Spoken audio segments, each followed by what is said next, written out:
Hi friends, welcome back to my channel. இன்றைக்கி நம்ம என்ன பார்க்க போகிறோம் அப்படின்னா காளான் தண்ணி குழம்புங்க. அவ்வளோ அருமையாக இருக்கும். இது எனக்கு என்னோடய மாமியார் எனக்கு சொல்லி கொடுத்த ஒரு ரெசிபி.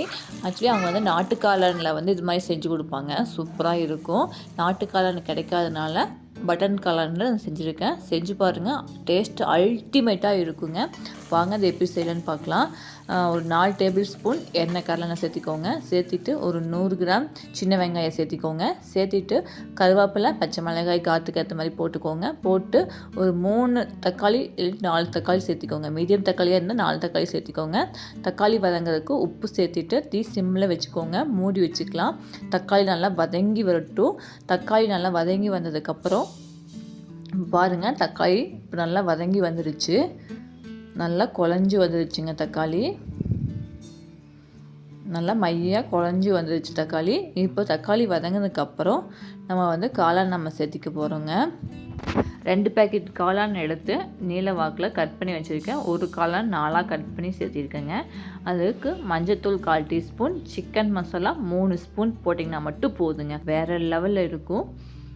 நல்லா மசாலா, வெங்காயம், தக்காளி நல்லா காளானோட நல்லா கலந்து விட்டுக்கலாங்க. நல்லா கலந்து விட்டதுக்கப்புறம் மூடி வச்சுக்கலாம். தீ சிம்லேயே வச்சுக்கோங்க. ஹை ஃப்ளேமில் வைக்க வேண்டாம். தீ சிம்மில் வச்சிங்கன்னா தண்ணி இந்த அளவுக்கு காளான் தண்ணி விட்டு வந்துடும். இப்போ இதுலேயே ஒரு 10 நிமிஷம் நல்லா காளான் நல்லா வதங்கி வந்துருச்சு. இப்போ தண்ணியெல்லாம் நல்லா சுண்டி வந்ததுக்கப்புறம் நம்ம சேர்த்த போகிறோங்க. ஒரு 1/2 லிட்டர் தண்ணி நான் சேர்த்திருக்கேன். சரிங்களா, 1/2 லிட்டர் தண்ணி நான் சேர்த்திருக்கேன்.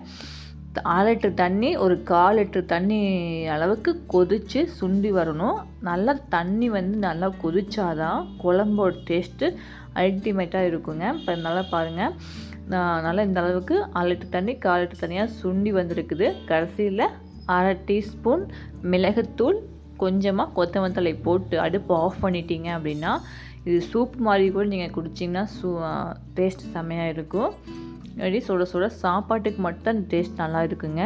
இந்த மாதிரி தண்ணி ஆட்டம் சுட சுட சாப்பாட்டுக்கு போட்டு சாப்பிட்டிங்கன்னா ஒரு டைம் நீங்கள் செஞ்சு பாருங்கள், கண்டிப்பாக உங்களுக்கு பிடிக்கும். பாருங்கள், இந்த அளவுக்கு தான் இருக்குது. 1/2 லிட்டர் தண்ணியில் நல்லா 1/4 லிட்டர் அளவுக்கு தண்ணி நல்லா கொதிச்சு சுண்டி வந்துடுச்சு. இப்போ சுட சுட சாப்பாட்டுக்கு ஊற்றி சாப்பிட்டோம் அப்படின்னா அவ்வளோ அருமையாக இருக்கும். உங்களுக்கு இந்த வீடியோ பிடிச்சிருக்கும்னு நினைக்கிறேன். என்னோடய சேனல் சப்ஸ்கிரைப் பண்ணாமல் இருந்தீங்கன்னா மறக்காம சப்ஸ்கிரைப் பண்ணிக்கோங்க.